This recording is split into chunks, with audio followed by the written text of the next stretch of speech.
Have those wind advisories up for our West Virginia locations through 8 p.m. for gusts over 35 to 40 miles an hour. On the flip side of that, red flag warnings for the entire valley today for very dangerous fire weather conditions.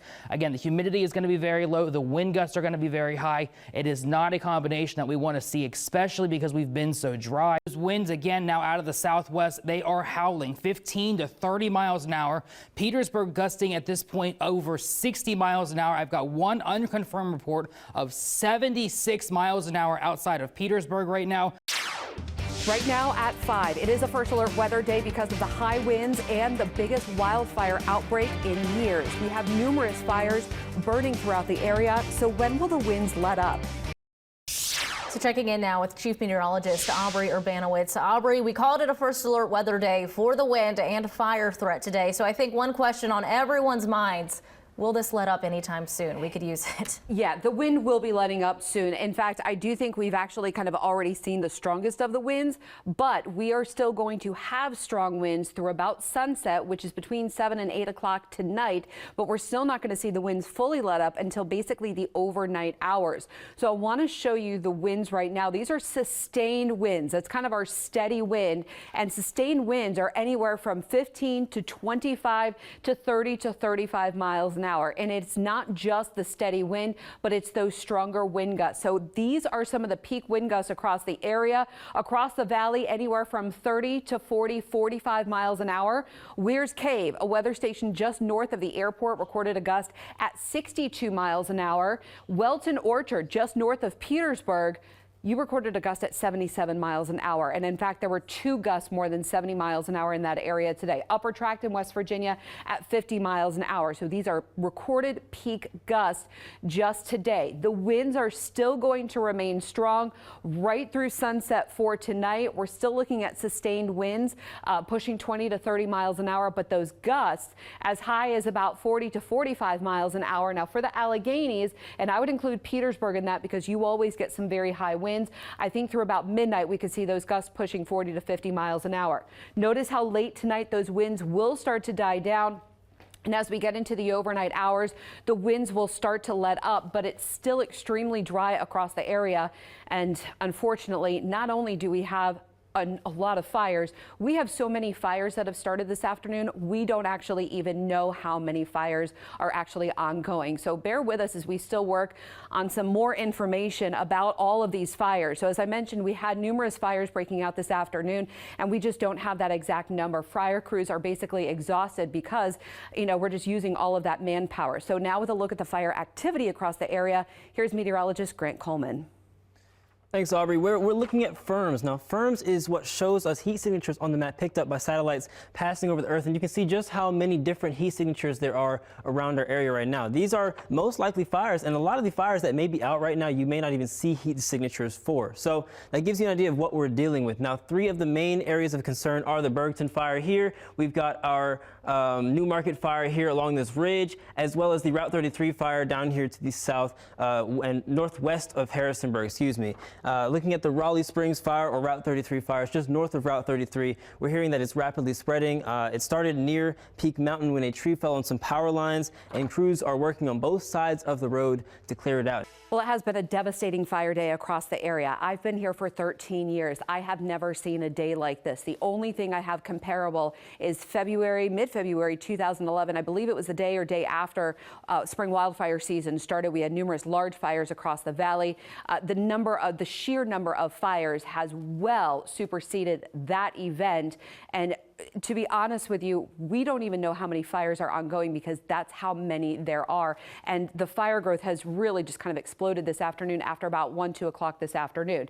Temperature wise, we are very pleasant because we're still kind of in that warm sector because this is all due to a dry cold front crossing the area. We have some sprinkles and a little bit of rain across some of our West Virginia areas, but temperature is stretching from the mid to upper 50s. Some spots in the valley still in the low 60s, but we're going to cool off very quickly for tonight tonight, especially when these winds do finally die down. These are sustained wind. Notice how they're almost westerly, so that's a downsloping wind, and that's also where we can pick up on the acceleration of the winds, and that's also why I believe we had that 77-mile-an-hour wind gust in the Welton Orchard area of Petersburg. If you have any damage reports, please send those in to us with a location. I've been reporting that to the National Weather Service, and I'll show you some of those reports in a minute. Strongest winds are going to be through about sunset, and then they'll kind of gradually decrease overnight tonight. But we're still going to have issues for the next several hours and probably into tomorrow until the winds, because they're just not turning calm yet. All of these little dots you see here, those are all wind damage, either trees down or power lines down. So you can see we have one in Shenandoah County, several in Rockingham County, as well as in Augusta County. So I've taken a lot of your reports, sent those on to the National Weather Service so they can keep track of that. And I know we have more, so please, it is important to do so. I want to show you some of the video and photos that you've been sending in. This is a fire near the Matthias area. You can see, I mean, just how much smoke this is.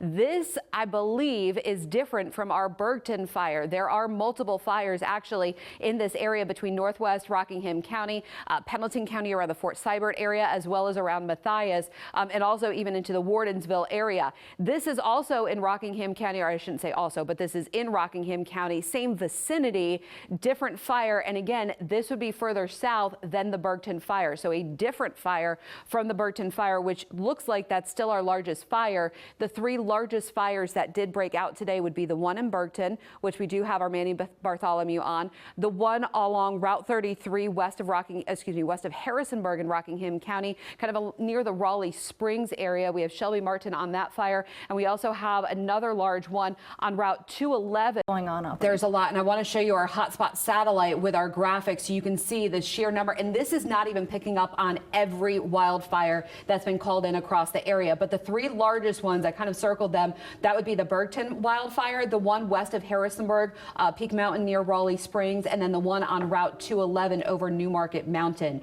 We still have several more hours of the high winds to go, although they will gradually ease up for tonight. Peak Mountain Road was filled with smoke on Wednesday. That afternoon, Sonny Payne called 911 after a fire broke out near his home on Peak Mountain Road in Rockingham County. Firefighters rushed to the scene, seeing trees and brush burning throughout the heavily wooded area. And as the wind picked up, the fire rapidly spread, expanding to both sides of the road. Across from Payne's house, crews climbed up the hillside, attempting to extinguish one of the larger fires in the area. Meanwhile, others worked on the slope behind Payne's house, where the fire continued to spread. I've been out here with the firemen trying to help direct traffic and do what I can do, hook up hoses and whatever like that, because I got to save my home.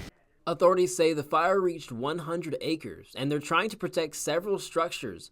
One porch was damaged, but crews protected the rest of the structure. Meanwhile, localities set up evacuation shelters at Signal Knob Middle School. What this map is a map of all of our hot spots across the area. These are detected by satellite. It does not show every single fire we have burning.